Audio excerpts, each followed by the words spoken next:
Hello everyone, I am Sudhanshu Pandey. Today we will discuss about present indefinite tense. ठीक है, तो कल tense का इंट्रोडक्शन हम सभी ने पढ़ा। टेंस तीन प्रकार के होते हैं, present tense, past tense and future tense. Present tense means वर्तमान काल, पास्ट टेंस मीन्स भूतकाल एंड फ्यूचर टेंस मीन्स भविष्य काल। ठीक है, तो आज हम जो चर्चा करने जा रहे हैं वो प्रेजेंट इंडेफिनिट टेंस के चार भाग होते हैं। कल मैंने आपको बताया कि प्रेजेंट इंडेफिनिट टेंस के चार भाग होते हैं।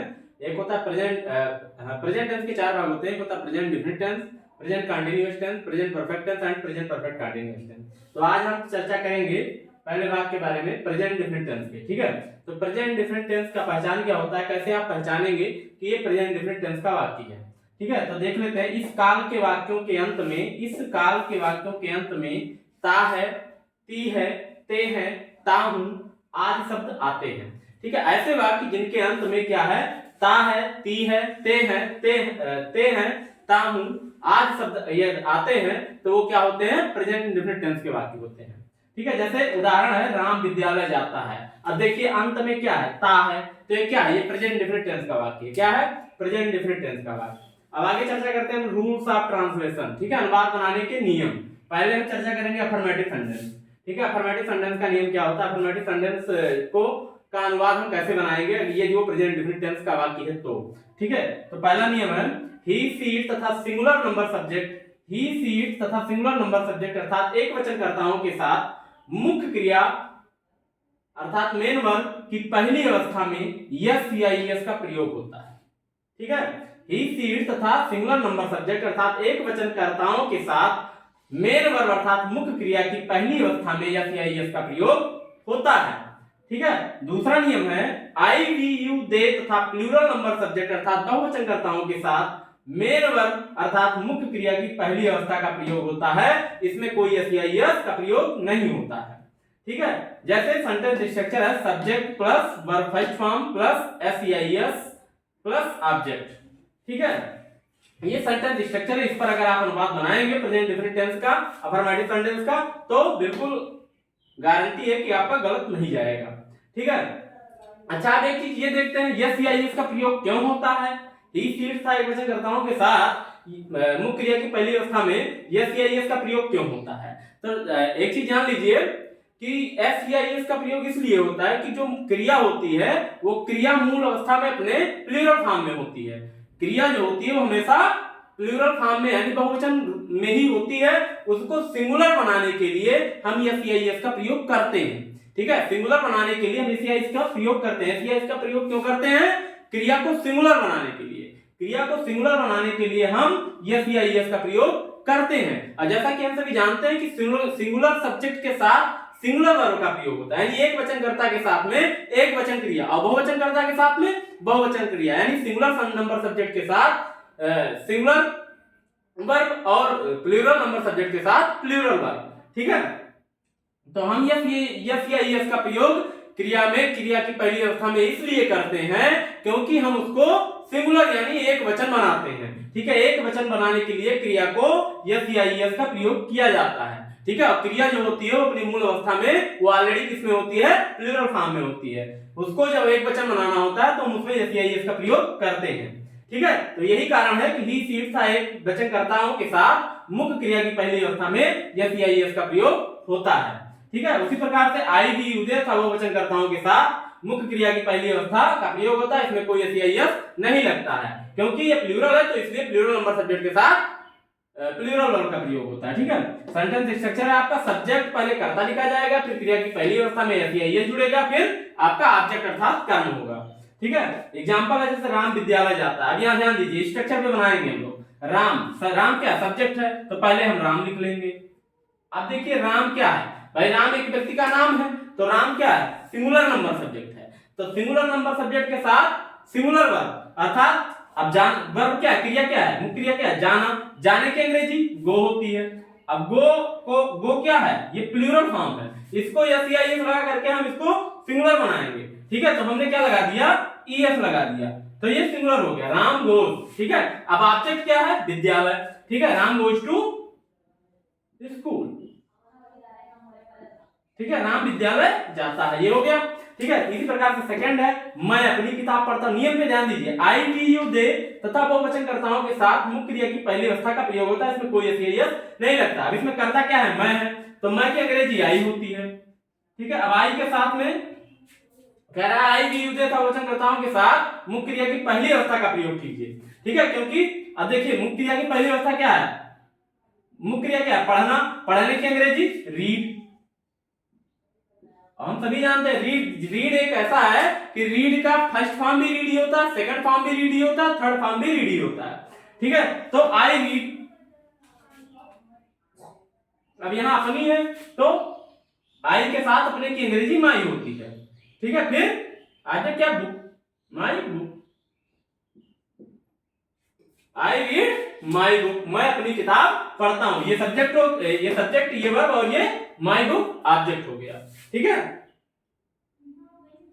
इसी प्रकार से हम चलते हैं निगेटिव सेंटेंस। ये तो अफर्मेटिव सेंटेंस था, प्रेजेंट डेफिनिट टेंस का अफर्मेटिव सेंटेंस। अब हम जो नियम पढ़ेंगे वो negative sentence, present definite tense के निगेटिव सेंटेंसेस का अनुवाद बनाने के लिए हम नियम पढ़ेंगे, ठीक है। तो इसमें है इस काल के निगेटिव सेंटेंस अर्थात नकारात्मक वाक्यों में ही सीट तथा सिंगुलर नंबर सब्जेक्ट के साथ यानी एक वचनकर्ताओं के साथ डज नॉट तथा मुख्य क्रिया अर्थात मेन वर्ब की पहली अवस्था का प्रयोग होता है। दूसरा नियम कह रहा है कि इस काल के निगेटिव सेंटेंसेस अर्थात नकारात्मक वाक्यों में आई वी यू दे तथा प्लूरल नंबर सब्जेक्ट यानी बहुवचनकर्ताओं के साथ डू नॉट तथा मुख्य क्रिया की पहली अवस्था का प्रयोग होता है। जैसे स्ट्रक्चर है आपका, subject plus do oblique does, do या does plus not plus verb first form यानी क्रिया की पहली अवस्था प्लस ऑब्जेक्ट, ठीक है। तो पहले हम बनाते हैं उदाहरण, देखते हैं। राम विद्यालय नहीं जाता है, ठीक है। अब राम का क्या, राम सब्जेक्ट है तो राम लिख लेंगे, ठीक है। अब देखो फिर कह रहा है डू ऑब्लिक डज लगाइए, स्ट्रक्चर में बनाते हैं डू ऑब्लिक डज, तो इसमें क्या लगेगा भाई, इस काल के निगेटिव सेंटेंस में डी सीट तथा एक वचनकर्ताओं के साथ, तो राम क्या है, एक वचन है, और राम एक वचन है तो क्या लगेगा, डज नॉट लगेगा, ठीक है। तो क्या लगा देंगे, डज। फिर कह रहा है प्लस नॉट, नॉट लगा दिए। फिर कह रहा है क्रिया की पहली अवस्था, क्रिया क्या है, जाना, जाने की पहली अवस्था क्या है भाई, जाने की अंग्रेजी क्या होती, गो, तो गो लिख दीजिए। फिर ऑब्जेक्ट क्या है, विद्यालय, तो गो टू स्कूल, ठीक है। Ram does not go to school, ठीक है। इसी प्रकार से है मैं अपनी किताब नहीं पढ़ता हूं, तो यहां पर करता क्या है, मैं, तो इसकी अंग्रेजी क्या होगी, आई हो गई, ठीक है। अब देखिए यहां क्या कर रहा है, इस काल के निगेटिव सेंटेंस, दूसरा नियम देखना, इस काल के निगेटिव सेंटेंस नकारात्मक वाक्यों में आई वी यू दे, अब देखो यहां आई है, आई वी यू दे तथा प्लूरल नंबर यानी बहुवचनकर्ताओं के साथ डू नॉट का प्रयोग तथा मुख्य क्रिया की पहली अवस्था का प्रयोग होता है। अब इसमें क्या करना, डू नॉट, ठीक है, डू लिख दीजिए। फिर प्लस नॉट कह रहा है तो नॉट लिख दीजिए, प्लस क्रिया की पहली अवस्था, क्रिया क्या है, पढ़ना, पढ़ने की अंग्रेजी क्या होती है, रीड होती है, रीड लिख दीजिए, ठीक है। फिर प्लस ऑब्जेक्ट, ऑब्जेक्ट क्या है, अपनी किताब, तो क्या होगा, my book, I do not read my book, ठीक है। ऐसा आप लोग समझ गए होंगे। अगला जो है हम प्रेजेंट इंडेफिनिट टेंस का इंट्रोगेटिव सेंटेंस का अनुवाद बनाने के नियम पढ़ेंगे, ठीक है। हम इंट्रोगेटिव सेंटेंस पढ़ेंगे, ठीक है।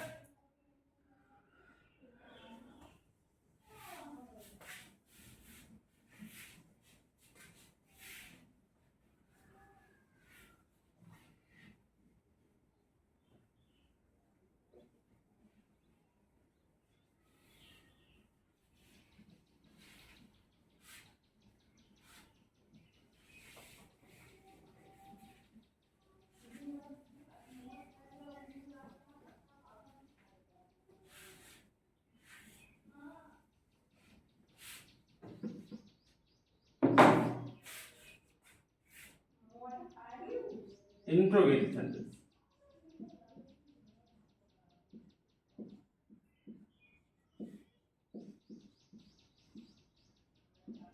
अब इसका अनुवाद हम कैसे बनाएंगे, ठीक है। इसके नियम को हमें पढ़ना है। इसमें पहला रूल है, रूल नंबर 1,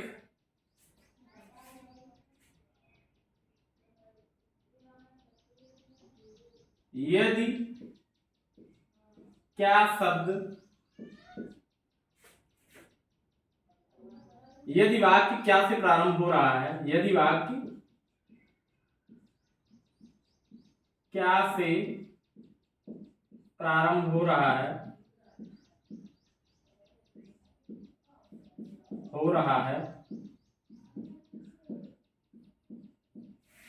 तो कर्तानुसार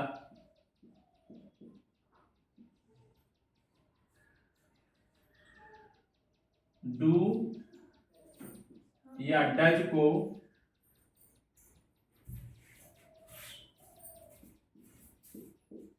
कर्ता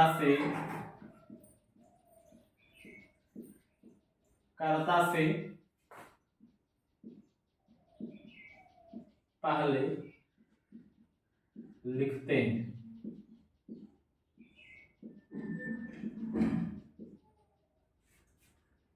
ठीक है, यदि वाक्य क्या से प्रारंभ हो रहा है तो कर्ता अनुसार डू या डज को, यानी कर्ता के अनुसार डू या डज को कर्ता से पहले लिखते हैं। सेंटेंस स्ट्रक्चर है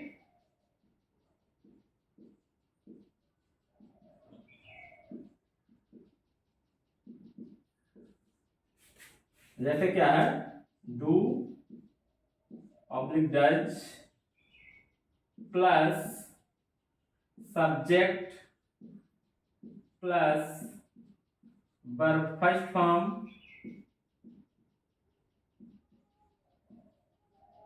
plus object plus question mark. ठीक है, पहले डू या डज, फिर सब्जेक्ट, फिर वर्ब फर्स्ट फॉर्म, फिर ऑब्जेक्ट, तत्पश्चात क्वेश्चन मार्क। ठीक है, जैसे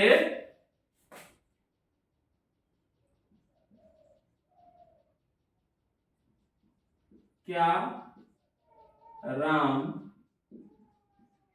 विद्यालय जाता है, क्या राम विद्यालय जाता है। अब देखिए, अब देखो यहां कर्ता अनुसार डू या डज को पहले लिखना है। अब राम क्या है, एक वचन है। ठीक है, राम क्या है, एक वचन है, तो एक वचन के साथ में क्या लगता है, डज, तो डज लगाइए, डज पहले लिख दीजिए, डज, फिर कर्ता, फिर सब्जेक्ट कह रहा है तो कर्ता क्या है, राम, फिर कह रहा है वर्ब फर्स्ट फॉर्म, तो वर्ब क्या है, जाना, जाने के अंग्रेजी गो, फिर object, does Ram go to school, फिर कह रहा है क्वेश्चन मार्क, क्वेश्चन मार्क लगा दीजिए, does Ram go to school, क्या राम विद्यालय जाता है। ठीक है, दूसरा नियम है,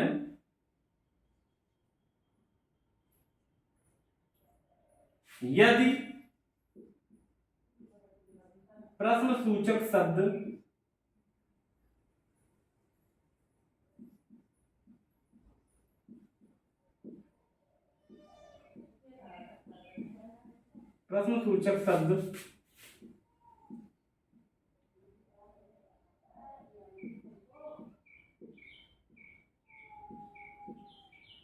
वाक्य के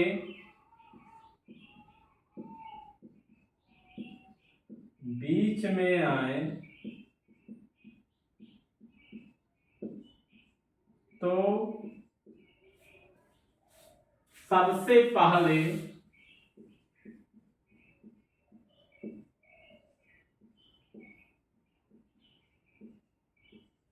इनकी अंग्रेजी लिखकर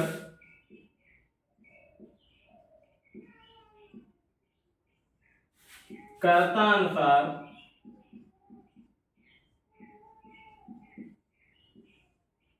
डू ऑब्लिक डज, डू या डज,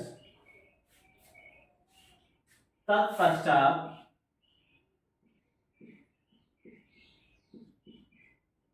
कर्ता का प्रयोग, तत्पश्चात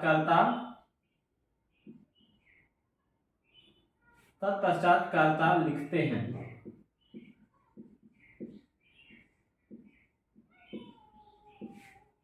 सेंटेंस स्ट्रक्चर इस प्रकार है।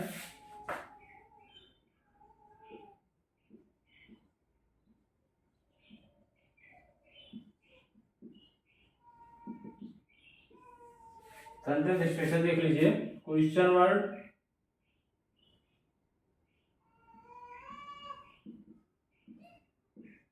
Question word plus do oblique does plus subject plus verb first form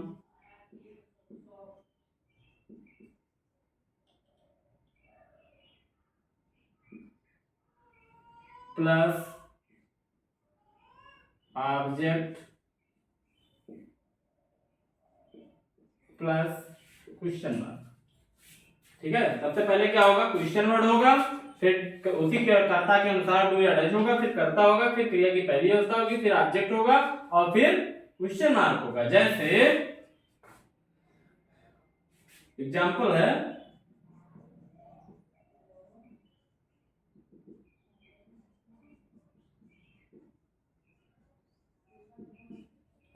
Ram विद्यालय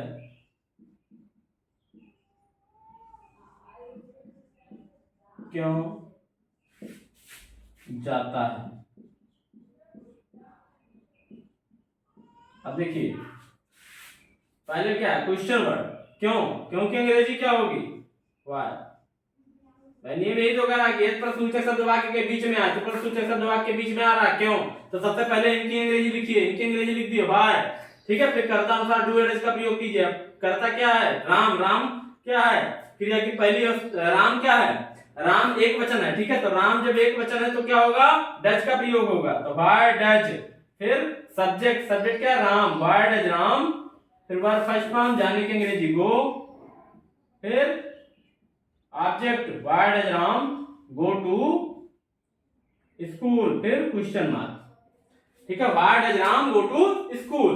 आपको क्या करना है, स्ट्रक्चर पे बनाना है, नियम को पढ़ करके अनुवाद जो भी है वो स्ट्रक्चर पे बनाना है। ठीक है, स्ट्रक्चर पे जब आप बनाएंगे तो आपका अनुवाद गलत नहीं होगा। ठीक है, नियम को समझना है फिर स्ट्रक्चर पे बनाना है। ठीक है, आई होप समझ गए होंगे।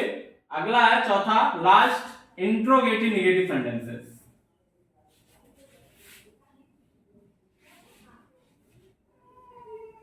प्रेजेंट इंडेफिनिट टेंस के इंट्रोगेटिव नेगेटिव सेंटेंस का हम अनुवाद के नियम पढ़ेंगे। ठीक है,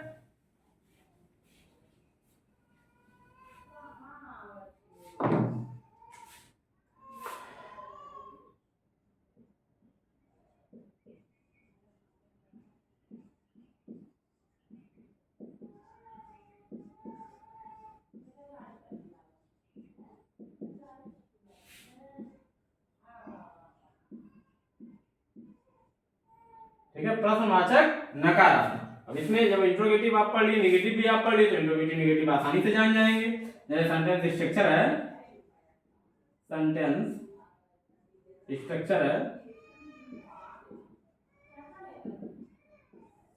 ठीक है, फर्स्ट टाइप है, जैसे यदि वाक्य क्या से प्रारंभ हो रहा है तो उसमें क्या होगा, डू या डज पहले लिखा जाएगा, फिर कर्ता होगा,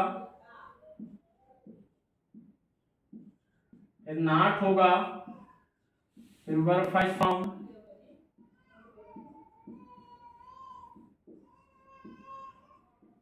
फिर ऑब्जेक्ट होगा,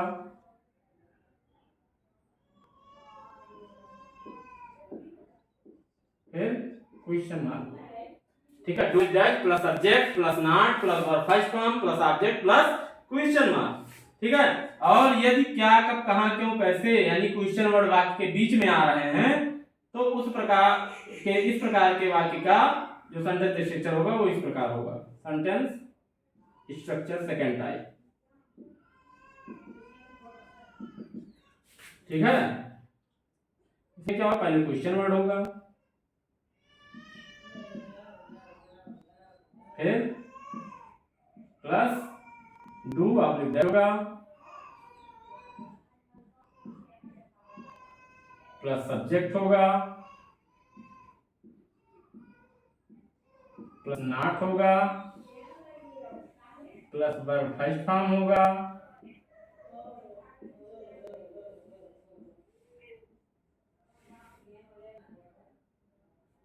प्लस ऑब्जेक्ट होगा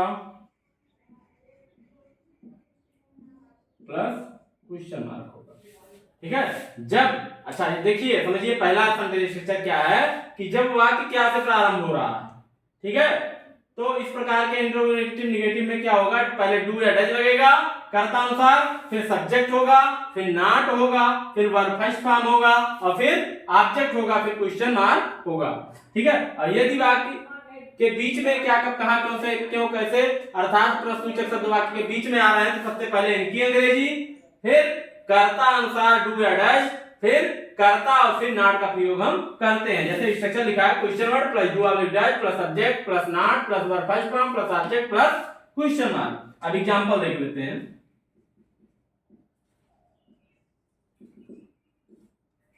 ठीक है, जैसे क्या राम विद्यालय नहीं जाता है। अब इंट्रोगेटिव नेगेटिव है यानी प्रश्नवाचक नकारात्मक।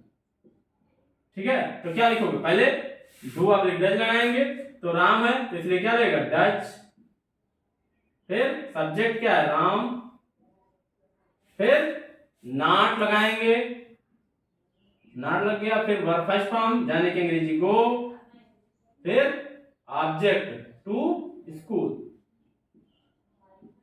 फिर question mark. Does Ram not go to school. ठीक है, does Ram not go to school. ठीक है, अब दूसरा वाला देख लेते हैं। जैसे है मान लीजिए राम विद्यालय क्यों नहीं जाता है, क्यों नहीं जाता है।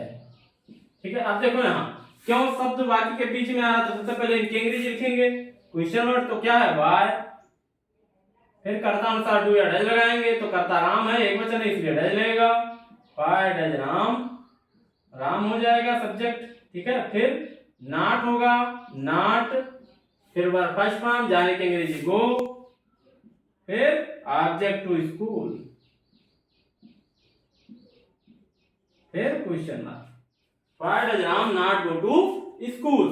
ठीक है, ये आपका सेकंड टाइप है। यहीं पे ये आपका इंट्रोगेटिव नेगेटिव सेंटेंसेस के प्रेजेंट डिफिनिट टेंस के इंट्रोगेटिव नेगेटिव सेंटेंस का अनुवाद बनाने का नियम है। ठीक है, और यहीं पे आपका प्रेजेंट डिफिनिट टेंस का नियम समाप्त होता है। आशा है आप लोग समझ गए होंगे और वीडियो को पूरा देखने के बाद अपनी प्रतिक्रिया जरूर दें। धन्यवाद।